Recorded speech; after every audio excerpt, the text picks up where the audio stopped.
বস্ত্র খাতের সমস্যা সমাধানে কমিটি করে দিলেন প্রধানমন্ত্রী। বন্ধ কারখানা চালু হলে কর্মসংস্থান হবে 15 লাখ মানুষের আশা বিটিএমএ সভাপতির।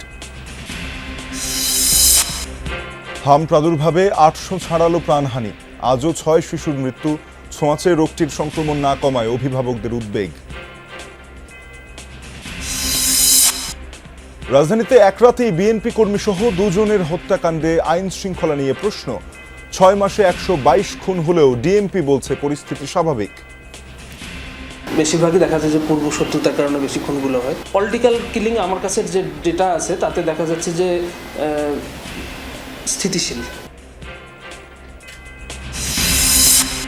বেসরকারিভাবে হজ পালনে খরচ পড়বে 5.25 থেকে 6 লাখ টাকা। চাইলে 8 লাখের বিশেষ প্যাকেজ নিতে পারবেন মুসল্লিরা।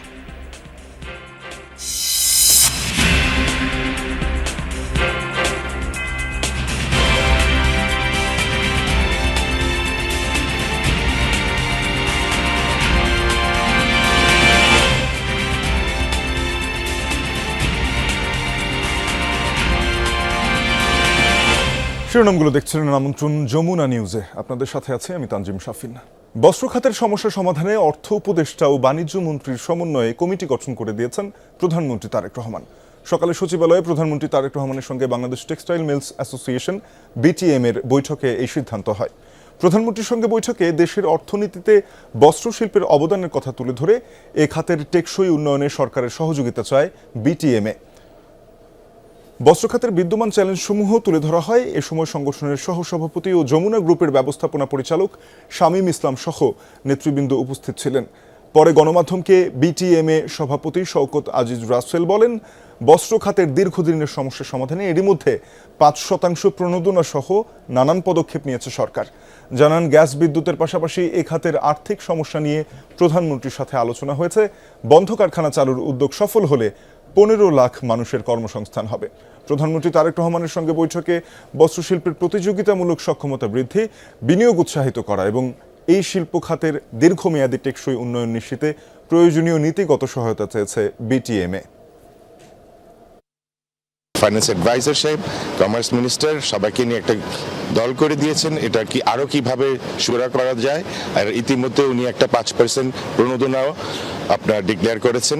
আমাদের বন্ধ আর অর্ধ বন্ধ দুটোই আমাদের মধ্যে আছে। এগুলা যদি চালু হয় 15 লক্ষ লোকের কর্মসংস্থান ইমিডিয়েটলি সম্ভব। এখন এগুলো চালু করতে হলে যে প্রতিযোগিতামূলক বাজারে যে ডাম্পিং হচ্ছে আমাদের উপরে, সেগুলাও ভাববার বিষয় আছে। ওনাকে আমরা তুলে ধরেছি। প্রকল্প বাস্তবায়নে এখনও ধীর গতি। অনেক সময় কাজ শুরু করতেই লেগে যায় 2 বছর। তা কমিয়ে আনার নির্দেশ দিয়েছেন প্রধানমন্ত্রী তারেক রহমান।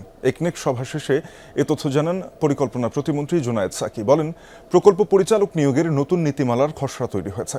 সকালে প্রধানমন্ত্রী তারেক রহমানের সভাপতিত্বে অনুষ্ঠিত একনেক সভায় 14,041 কোটি টাকার 8 প্রকল্প অনুমোদন দেওয়া হয়। সভায় সারা দেশে পল্লী সড়কের রক্ষণাবেক্ষণে নতুন প্রকল্প অনুমোদন দেওয়া হয়। এর আওতায় 495টি উপজেলায় 91,500 কিলোমিটার রাস্তা সংস্কার হবে। যোগাযোগ সহজ হলে কর্মসংস্থান হবে 45,000 নারীর। এতে খরচ হবে 2,082 কোটি টাকা। 2029 সালের মধ্যে এটি বাস্তবায়ন করবে এলজিইডি। সভায় জানানো হয়, জলবায়ু, দারিদ্র্য ও পরিবেশ সূচক হিসাব করে এলাকা নির্বাচন করা হয়েছে। এদিকে 1 লাফে 9,000 কোটি টাকা বাড়ছে ঢাকা আশুলিয়া এলিভেটেড এক্সপ্রেসওয়ের ব্যয়। প্রকল্পের মেয়াদ বাড়িয়ে 2030 সাল পর্যন্ত নেওয়া হয়েছে। পরিকল্পনা প্রতিমন্ত্রী জানান, ডলারের বিনিময় মূল্য বৃদ্ধি এবং 5টি নতুন অনুষঙ্গ যুক্ত হওয়াতে ঢাকা আশুলিয়া এলিভেটেড এক্সপ্রেসওয়ের ব্যয় বেড়েছে। প্রকল্প শুরু করতেই কার্যাদেশ পেতেই 2 বছর সময় লেগে যাচ্ছে।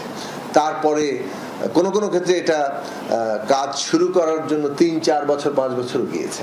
তো এইরকম যে অবস্থা, তাতে আমাদের সামগ্রিক যে উন্নয়ন কর্মকাণ্ড এবং এডিপি বাস্তবায়ন, এটা আসলে খুবই ধীর গতিতে চলে যায় এবং এইটার ফলে যে কাঙ্ক্ষিত লক্ষ্য সেটা অর্জন করা যায় না।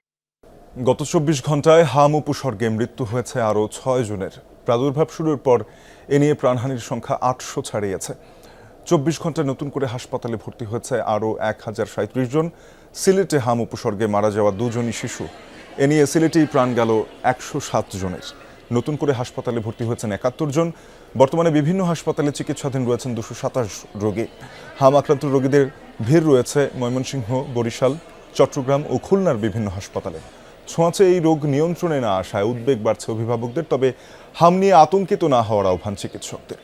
কুমিল্লা মেডিকেল কলেজ হাসপাতালের হাম ওয়ার্ডে এখনও ভর্তি প্রায় 50 শিশু। উদ্বেগজনক তথ্য হচ্ছে, এদের 42 জনই কখনো হামের টিকা নেয়নি। অভিভাবকদের কেউ কর্মসূচির খবর জানতেন না, আবার কেউ নানা অজুহাতে সন্তানকে টিকাদান থেকে বিরত রেখেছেন। ফলস্বরূপ প্রতিরোধযোগ্য ছোঁয়াচে রোগে কাতরাচ্ছে শিশুরা। হাসপাতালে কাটছে 10 মাস বয়সী শিশু আব্দুল্লাহর দিনরাত। চাঁদপুরের হাজীগঞ্জ থেকে ছেলেকে নিয়ে কুমিল্লা মেডিকেলের হাম আইসোলেশন ওয়ার্ডে এসেছেন মা মরিয়ম। একই অবস্থা 4.5 বছরের শিশু ইসফিয়া ও 11 বছর বয়সী মারুফা আক্তারের। তারা কেউই হামের টিকা নেয়নি। হাসপাতালে চিকিৎসাধীন 48 শিশুর 42 জনেরই একই অবস্থা। ওইদিকে দেই নেই, অসুস্থ ছিল এই কারণে দিতে পারি নাই। এটা দিই নাই, আমাদের এদিকে মাইকিনা করে নাই, বলেও নাই, আর আমরাও যোগাযোগ করি না। জানি না যে হামের টিকা দেয়, অন্য টিকা দিয়ে জানি, কিন্তু আমরা চাই যে হামের টিকা দিয়ে প্রতি স্কুলে নিয়ে দেয়। অভিভাবকদের অনেকেই টিকাদান কর্মসূচি সম্পর্কে সচেতন নন। এতে সময় মতো টিকা নিতে পারেনি শিশুগুলো। পরিণামে হাসপাতালে কাতরাচ্ছে অবুঝ প্রাণ। বাচ্চা অসুস্থ থাকে, ক্যাম্পেইন চলাকালীন বাচ্চা টিকা দিতে পারতেছে না, কারণ অসুস্থ সময় ওই টিকাটা দেয় না। 6 মাসের পর নাকি টিকা দেয়, 6 মাস পূর্ণ হলে, এর আগে টিকা দেওয়া হয় না। এখন গেলে টিকা নাই, আইয়ে না, টিকা আসে নাই। চিকিৎসকরা বলছেন, সময় মতো টিকা নিলে হামের মতো সংক্রমণ রোগ থেকে সুরক্ষা পাওয়া সম্ভব। বাচ্চারা আগে কোনো টিকা নেয় নাই, মূলত টিকা না নেওয়ার কারণেই এরা আক্রান্ত হচ্ছে বেশি। এদের বয়স 2-3 বছর বা 5-6 বছর, এরা কোনো টিকাই নেয় না, আর যারা টিকা নেয় তারাই বেশিরভাগ হামে আক্রান্ত হচ্ছে। আমাদের এখানে মিজলস আইসোলেশন ওয়ার্ডে ভর্তি আছে 48 জন রোগী, এবং আমরা তাদের হিস্ট্রি নিয়ে দেখেছি শুধুমাত্র 6 জন রোগী মিজলসের ভ্যাকসিন পেয়েছে, বাকি 42 জন রোগী মিজলসের ভ্যাকসিন পায়নি। সম্প্রতি জেলার 17 উপজেলায় 8,43,815 শিশুকে হামরুবেলা টিকা প্রদানের লক্ষ্যমাত্রা নির্ধারণ করা হয়েছিল। তবে টিকা নিয়েছে 8,28,592 জন শিশু। এর মধ্যে 15,223 জন শিশু টিকা নেয়নি। বিভিন্ন কারণে বাদ রয়ে গেছে, এদেরকে আমরা চেষ্টা করছি এই মাসের মধ্যে এটা আমরা 100% অলরেডি আমাদের হয়ে গেছে, কিছু বাচ্চা বাকি আছে, আমরা আইপিসি করতেছি, ডোর টু ডোর যাচ্ছি, যাদেরকে পাচ্ছি যে টিকা দেওয়া হয় নাই তাদেরকে টিকা দিচ্ছি। স্বাস্থ্য বিশেষজ্ঞরা বলছেন, টিকা না নেয়ার কারণেই মাথাচাড়া দিয়েছে ছোঁয়াচে রোগ হাম। শিশুর জীবন রক্ষা এবং সংক্রমণের ঝুঁকি কমাতে তাই সময় মতো টিকা দেওয়ার বিকল্প নেই। খোকন চৌধুরী, যমুনা নিউজ, কুমিল্লা। রাজধানীর কামরাঙ্গীর চরে ঘটল দুর্ধর্ষ ডাকাতি। একই ভবনের বাসিন্দা, উপর নিচের ফ্ল্যাটে ছিল নিয়মিত যাতায়াত। সেই সুযোগ কাজে লাগিয়ে ডাকাতি করলেন এক নারী। এর মধ্যে মূল পরিকল্পনাকারী গৃহবধূ জেসমিন সহ 4 জনকে গ্রেপ্তার করেছে পুলিশ। দুপুরে ডিএমপি মিডিয়া সেন্টারে লালবাগ বিভাগের উপ-পুলিশ কমিশনার তালেবুর রহমানের তথ্য জানান, গত 18 জুলাই সন্ধ্যায় মাহাদিনগরের অ্যাডভান্স টাওয়ারে ঘটে ডাকাতি। 5ম তলার বাসা দেখার অজুহাতে একদল ডাকাত ঢুকে পড়ে। এ সময় ফ্ল্যাটে থাকা 3 নারীকে মারধর করে হাত পা বেঁধে নগদ টাকা, স্বর্ণালংকার ও মোবাইল ফোন লুট করে ডাকাতরা। তদন্তে নেমে পুলিশ জানতে পারে, একই ভবনের 7ম তলার ফ্ল্যাট মালিক জেসমিন এই ডাকাতের মূল পরিকল্পনাকারী। ভুক্তভোগী পরিবারটির সঙ্গে তার নিয়মিত যোগাযোগ ছিল। সে জানত প্রতিবেশীর বাসায় পেনশনের টাকা রয়েছে, সেই টাকা লুট করতেই সাজানো হয় পরিকল্পনা। ঘটনার দিন জেসমিন নিজেই ডাকাতদের ভবনে প্রবেশ করতে সহায়তা করেন। লুটপাটের পর তাদের বের হয়ে যাওয়াও নিশ্চিত করেছেন তিনি। এই ঘটনায় জেসমিন সহ মোট 8 জন জড়িত। বাকিদের গ্রেপ্তারে অভিযান চলছে পুলিশের। জিয়াসমিন ওরফে ইয়াসমিন নামে এক গৃহবধূ এই চাঞ্চল্যকর ডাকাতির ঘটনা তদন্ত করতে গিয়ে আমরা দেখলাম পুরো ডাকাতির পরিকল্পনা, বাস্তবায়ন এবং ডাকাতি শেষ হওয়ার পর পর্যন্ত একক নেতৃত্ব সেই দিয়েছে। তাকে আমরা আজকে সকালে তার বাসায় অভিযান পরিচালনা করে গ্রেফতার করি এবং তার বাসা থেকে নগদ 20,000 টাকা উদ্ধার করতে পেরেছি। রাজধানীতে এক রাতেই বিএনপি কর্মীসহ প্রকাশ্যে 2টি হত্যাকাণ্ড ঘটেছে। মঙ্গলবার দিবাগত রাতে সবুজবাগ ও হাজারীবাগে এই 2টি হত্যাকাণ্ড ঘটে। প্রকাশ্যে এমন হত্যাকাণ্ডের পর প্রশ্ন উঠেছে আইন শৃঙ্খলা পরিস্থিতি নিয়ে। চলতি বছরের জুন পর্যন্ত রাজধানীতে মোট 122টি হত্যাকাণ্ড হয়েছে, গড়ে প্রতি মাসে 20টি খুন।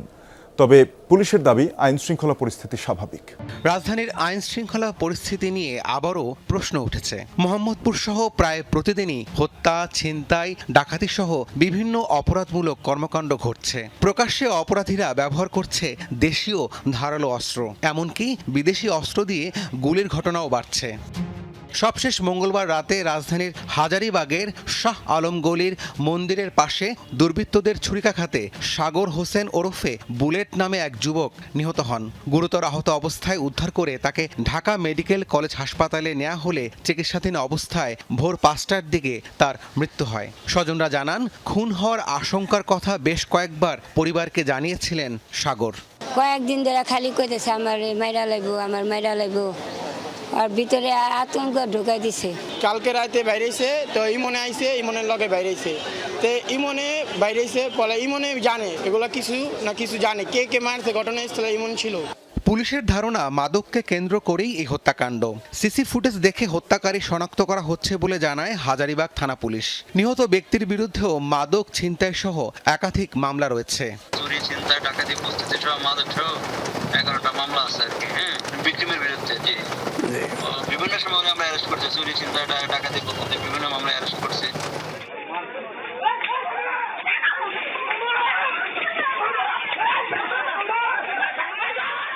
এদিকে গতরাতেই সবুজবাগে বিএনপি কর্মী হত্যার শিকার হয়েছেন। সিসি ফুটেজে দেখা যায় প্রকাশ্যে বিএনপির এই ওয়ার্ড কর্মীকে এলোপাথারি কুপিয়ে 2 হাত আলাদা করে ফেলে সন্ত্রাসীরা। ডিএমপির তথ্য বলছে, গত 6 মাসে 122টি হত্যাকাণ্ড হয়েছে রাজধানীতে, গড়ে প্রতি মাসে 20টি হত্যার ঘটনা। তবে পুলিশের দাবি আইন শৃঙ্খলা পরিস্থিতি স্বাভাবিক আছে। এখানে মার্ডারের যদি কারণ আপনি দেখেন, বেশিরভাগই দেখা যায় যে পূর্ব শত্রুতার কারণে বেশি খুনগুলো হয়। পলিটিক্যাল কিলিং আমার কাছে যে ডেটা আছে তাতে দেখা যাচ্ছে যে স্থিতিশীল, বাড়ছে না। প্রতিটি হত্যার ঘটনায় আসামি গ্রেপ্তার আছে বলে দাবি পুলিশের। সেই সাথে প্রতিটি ঘটনা গুরুত্ব দিয়ে তদন্ত করা হচ্ছে বলেও জানায় আইন শৃঙ্খলা বাহিনী। রাব্বি সিদ্দিকী, যমুনা নিউজ, ঢাকা। বেসরকারি ব্যবস্থাপনায় হজ যাত্রীদের জন্য সর্বোচ্চ প্রায় 8 লাখ এবং সর্বনিম্ন 5 লাখের কিছু বেশি খরচ নির্ধারণ করে 3টি হজ প্যাকেজ ঘোষণা করেছে হজ agencies association of Bangladesh HAAB. গত বছরের তুলনায় এবার খরচ বেড়েছে প্রায় 3 থেকে 41 হাজার টাকা। এজন্য সৌদি কর্তৃপক্ষকে দায়ী করছে হাব। যদিও বিমান ভাড়া গতবারের তুলনায় যাত্রী প্রতি প্রায় 24,000 টাকা কমিয়েছে সরকার। ধর্ম মন্ত্রণালয় মঙ্গলবার সরকারি ব্যবস্থাপনার হজ প্যাকেজ ঘোষণা করে। আর বুধবার সকালে রাজধানীর একটি হোটেলে বেসরকারি ব্যবস্থাপনায় 3টি প্যাকেজ ঘোষণা করেছে হাব। বিশেষ প্যাকেজে খরচ হবে 7,91,000 টাকা। সাধারণ হজ প্যাকেজে খরচ পড়বে 5,95,000, আর সাশ্রয়ী প্যাকেজে ব্যয় 5,13,000 টাকা নির্ধারণ করা হয়েছে। গত বছরের তুলনায় এবার বেসরকারি ব্যবস্থাপনায় প্রতিটি হজ প্যাকেজের খরচ প্রায় 3 থেকে 41,000 টাকা বেড়েছে। এই জন্য সৌদি কর্তৃপক্ষকে দায়ী করেছে হাব। যদিও বিমান ভাড়া গতবারের তুলনায় যাত্রী প্রতি প্রায় 24,000 টাকা কমিয়েছে সরকার। সৌদি সরকারের যে ডি ক্যাটাগরি সার্ভিস ছিল সেটি তারা প্রত্যাহার করেছে। আমাদেরকে সি ক্যাটাগরি সার্ভিস নিতে হবে, যার কারণে সৌদি পর্বের খরচ অনেক গুণ বেড়েছে। এখন টোটাল মূল্য হিসাব করতে গেলে আপনাকে এই হজ প্যাকেজ মূল্য বেড়েছে, কিন্তু আগের তুলনা যদি আমরা করি এই হজ প্যাকেজের মূল্য কমেছে। হজে বড় খরচ বাড়ি ভাড়ায়। হাব নেতারা বলছেন, প্যাকেজে নির্ধারিত খরচ অনুযায়ী মক্কা ও মদিনায় বাড়ি, হোটেলে আবাসনের ব্যবস্থা করা হবে হাজিদের। নিবন্ধনের পরে আমরা ভাড়া করি, আর আমরা যে হোটেলে রাখবো সেই হোটেলের সাথে ওই হাজিদের সাথে আমরা কন্ট্যাক্ট করি যে আপনার বাড়ি হবে মেরিওটাই, এবং মেরিওটে রেখে আমরা হিলটনে রাখি না, মেরিওটে রাখি, আমরা চেঞ্জ করি না। 31 জুলাই চীন মৈত্রী সম্মেলন কেন্দ্রে হজ ও ওমরা মেলা আয়োজন করবে হাব। এটা প্রতারিত করলে তার শাস্তি হবে। শাকিল হাসান, যমুনা নিউজ, ঢাকা। জুলাই আন্দোলনে শেখ হাসিনার বিরুদ্ধে লড়াই সংগ্রামে সবচেয়ে বেশি আত্মহতি দিয়েছে বিএনপি। গেল 17 বছরে যা অন্য কোনো রাজনৈতিক দল দেয়নি, এমনটা জানিয়েছেন ঢাকা উত্তর সিটি কর্পোরেশনের প্রশাসক শফিকুল ইসলাম খান। সকালে রাজধানীর মহাখালীতে ইনস্টিটিউট অব হেলথ টেকনোলজিতে বৃক্ষরোপণ ও পরিষ্কার পরিচ্ছন্নতা কার্যক্রম উদ্বোধন করেন তিনি। প্রশাসক জানান, বিএনপির ছাত্র সংগঠনের 460 জন নেতা ফ্যাসিবাদ বিরোধী লড়াইয়ে আত্মহুতি দিয়েছেন। এছাড়া জুলাই আন্দোলনে শহীদ আহতদেরও মনে রাখতে হবে। অভ্যুত্থান পরবর্তী সময়ে দেশ অনেকটা পরিবর্তিত হয়েছে এমনটা জানিয়ে প্রশাসক বলেন, প্রধানমন্ত্রীর নির্দেশে কথা কম বলে কাজ বেশি করতে হবে। ছাত্রদল দেশ গড়ার কাজে থাকবে, সন্ত্রাস চাঁদা মুক্ত সংগঠন হিসেবে পরিচয় দেবে বলেও জানান প্রশাসক। এই জুলাইয়ে আগস্টের আন্দোলনে আমাদের ছাত্র দলের 460 জন নেতা কর্মী আত্মহতি দিয়েছে। বিএনপি পরিবারের 460 জন। অন্য একটা রাজনৈতিক দলের দেখান তো এরকম শত শত নেতা কর্মী আত্মহতি দিয়েছে কিনা। 2024 সালে জুলাই অভ্যুত্থানে নিহত 106 জনের এখনও কোনো পরিচয় মেলেনি, যাদের দাফন করা হয়েছে রায়েরবাজার শহীদ বুদ্ধিজীবী কবরস্থানে। এর আগে 114 জনের ডিএনএ পরীক্ষার পর 8 মরদেহ তাদের পরিবারের কাছে হস্তান্তর করেছে সিআইডি। সংস্থাটি বলছে, আন্তর্জাতিক মান বজায় রেখে সংগ্রহ করা হয়েছে প্রত্যেকের ডিএনএ। 2 বছর পরেও এখনও প্রিয়জনের লাশ খুঁজে বেড়াচ্ছেন কেউ কেউ। সহকর্মী মাহফুজুর রহমান নিপুকে সঙ্গে নিয়ে রিয়াজ রায়হানের রিপোর্ট। 5 আগস্ট 2024 গাজীপুরের কোনাবাড়ি। প্রকাশ্যে একজনকে গুলি করে হত্যা, রক্তাক্ত শরীরটাকে টেনে হিঁচড়ে নিয়ে যায় পুলিশ। পরে জানা যায় ওই ঘটনার শিকারে ব্যক্তি টাঙ্গাইলের কলেজ ছাত্র হৃদয়, যার মরদেহ এখনও পায়নি স্বজনরা। সেদিনের বিভৎস ঘটনা কাছ থেকে দেখেছেন হৃদয়ের বোন জামাই ইব্রাহিম। জানাচ্ছিলেন কি হয়েছিল সেদিন। আমি ওই যে গুলাগুলি করছে, তিয়াসল গ্যাস মারছে, পরে সোজা দিকে দৌড় দিয়ে যায় এক বাসা, আমি আশ্রয় নিয়েছিলাম। ওই বাসার আধা ঘন্টা পরে একটা মহিলা গেটে হুসকি মারছে, কজে ভাই গো ভাই কাজানি মায়ের বুক খালি করছে, মানুষ একটা মারি ফেলাইছে। পরে ওই বাসা আশ্রয় নিয়েছিলাম, আমরা আসছিলাম, তখন দেখি কারা কারা মারছে। পরে আয়া গেটে হুসকি মারছি, এত ফোটা আসছিল গেটে মধ্যে। পরে দিয়েছে আমার ভাই, আমি দেখে আমি চিনে ফেলাইছি, বললাম যে এটা তো আমার ভাই, আমার ভাইটা মারি ফেলাইছে, আমরা এনে দিন। জন্মের পর সদ্য ভূমিষ্ঠ সন্তানের যে গন্ধে আন্দোলিত হয়েছিল বাবা মা, এখনো যেন সেই গন্ধই খুঁজে বেড়ান হৃদয়ের ঘর, বিছানা, আসবাবে। শেষ দেখার সুযোগ না হলেও অন্তত বিচারটা চাইলেন রাষ্ট্রের কাছে। আমি সরকারের কাছে কোনো অনুদান চাই না, আমি কিছুই চাই না। আমার লাশটা সরকারে আমার আইনা দিব, আমি কহাম না। আর যে মারছে তার বিচারটা আমার শুক্রবার করে দেবেন। আমি এই যে 2টা বছর ধরে খালি, আমার কোনো দেহীন আছে, আমার কেউ নাই। আমি একা মানুষ, 7 দিন অসুবিধা হয়ে থাকি আর 2 দিন বালা থাকি। কোনো বিচার হয় না, আমার শোনার খোঁজ হবে, আমি খোঁজ পাইলাম না। খুনিগর বিছানা খালি করে দৌড়ছে, খুনিগর বিচার হয় না, কেউ বিচার করে না। আমি ওকে ফাঁসি চাই। রায়েরবাজার বুদ্ধিজীবী কবরস্থানের এই সংখ্যাগুলো কেবলই একটি সংখ্যাই নয়। একটা সময় প্রতিটি নাম্বারের নাম ছিল পরিবার, স্বজন। অথচ গেল বছর 2-1 ধরে তাদের পরিচয় শুধুই অজ্ঞাত। এই অজ্ঞাত 114 জনের পরিচয় শনাক্তে গেল বছরের ডিসেম্বরে আদালতের নির্দেশে মরদেহগুলো তুলে প্রত্যেকের ডিএনএ সংগ্রহ করে সিআইডি। সে সময় এই প্রক্রিয়ায় নানাভাবে সহায়তা করে আর্জেন্টিনার একটি বিশেষজ্ঞ দল।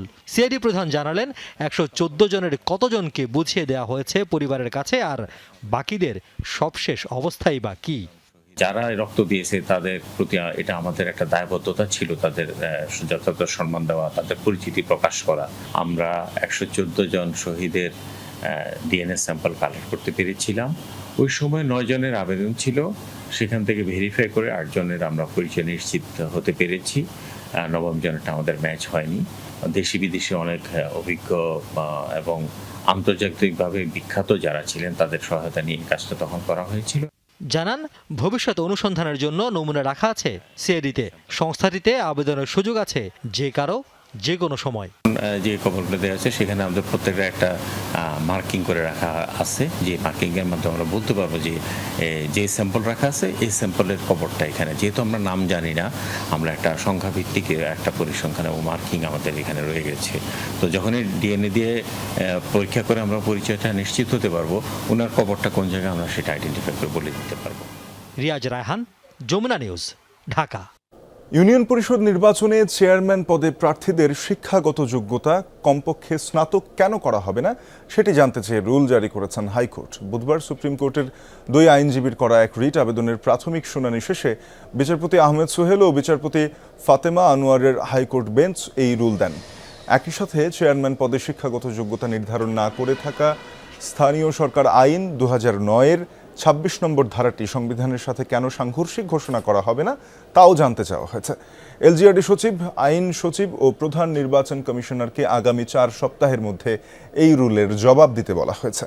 বিদ্যুৎ বিতরণে সম্পৃক্ত 6টি কোম্পানিকে বেসরকারি খাতে ছাড়তে চায় সরকার। নীতিগতভাবে সম্মতি দিয়েছেন প্রধানমন্ত্রী তারেক রহমান।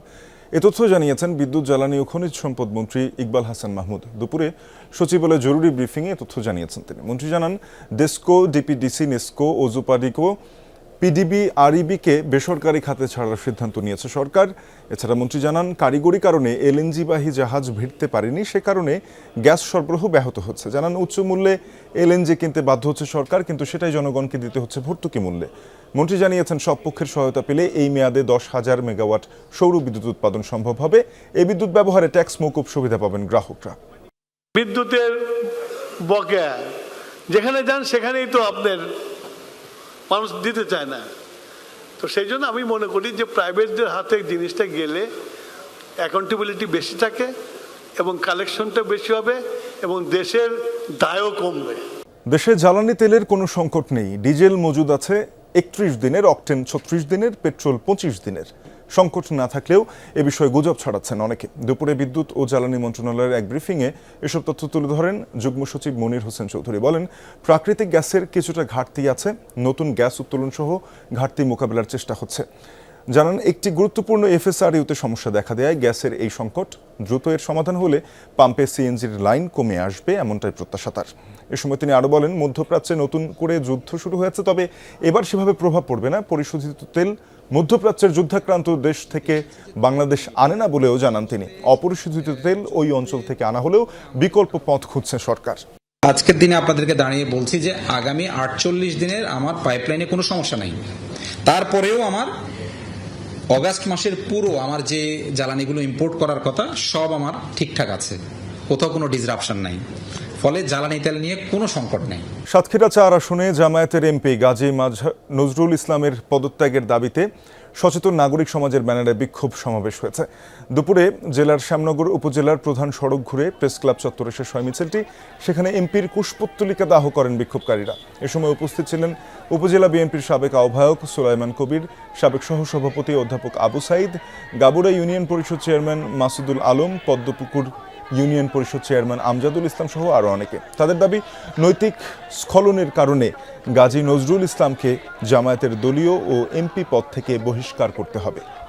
আমরা কোথাও নিরাপত্তা পাই না, তারা বড় বড় কথা বলে স্টেজে, অথচ কাজ করে অন্যরকম। মুরব্বীরা যদি করে তাহলে এবার তো আরো ছেলেপিলে খারাপ হয়ে যাবে। আমরা ওনার পদত্যাগ প্লাস ওনাকে এমপি হিসেবে দেখতে চাই না। এটা আমাদের সাতক্ষীরাবাসীর জন্য ইজ্জতের ব্যাপার। পুরো শ্যামনগরবাসীর কাছে তিনি দুহাত করজোর করে ক্ষমা চেয়ে মাননীয় প্রধানমন্ত্রীর কাছে পদত্যাগপত্র জমা দিয়ে যেন উনি শ্যামনগরবাসীকে কলঙ্কের হাত থেকে মুক্ত করে। জামায়াত এমপি গাজী নজরুল ইসলামের বিরুদ্ধে মানববন্ধন হয়েছে বাগেরহাটের মোংলায়। দুপুরে পৌর মার্কেট চত্বরে সচেতন নাগরিক সমাজের ব্যানারে এই কর্মসূচি পালিত হয়। সময় এমপির কুশপুত্তলিকা দাহ করা হয়। অভিযোগ, জামায়াত এমপি অনৈতিক কাজ করেছেন, ক্ষুণ্ণ করেছেন জনপ্রতিনিধিদের মর্যাদা। কর্মসূচিতে স্থানীয় বিএনপি ও অঙ্গ সংগঠনের নেতারা বক্তব্য দেন। উজানের ঢল ও বৃষ্টিতে তিস্তার পানি আবারও বেড়ে বিপদসীমার কাছাকাছি পৌঁছেছে। এতে তিস্তা পাড়ের নিম্নাঞ্চলে স্বল্পমেয়াদী বন্যার শঙ্কা দেখা দিয়েছে। আতঙ্কে চরাঞ্চলের মানুষ। এর মধ্যে নীলফামারী, রংপুরে তলিয়ে যেতে শুরু করেছে নদী তীরবর্তী নিম্নাঞ্চল। বেলা 12টার দিকে তিস্তার ডালিয়া পয়েন্টে পানি বিপদসীমার 7 সেন্টিমিটার নিচ দিয়ে প্রবাহিত হচ্ছিল। পানির চাপ বাড়ার দেশের সবচেয়ে বৃহৎ সেচ প্রকল্প তিস্তা ব্যারেজ পয়েন্টে 44টি জলকপাট খুলে দিয়েছে কর্তৃপক্ষ। আগামী 24 ঘন্টায় নদীর পানি বিপদসীমার উপর দিয়ে প্রবাহিত হতে পারে বলে শঙ্কা জানিয়েছে পানি উন্নয়ন বোর্ড। নদী তীরবর্তী নিম্নাঞ্চলে বাসিন্দাদেরকে সতর্ক থাকতে বলা হয়েছে। আর এই ছিল যমুনা নিউজে।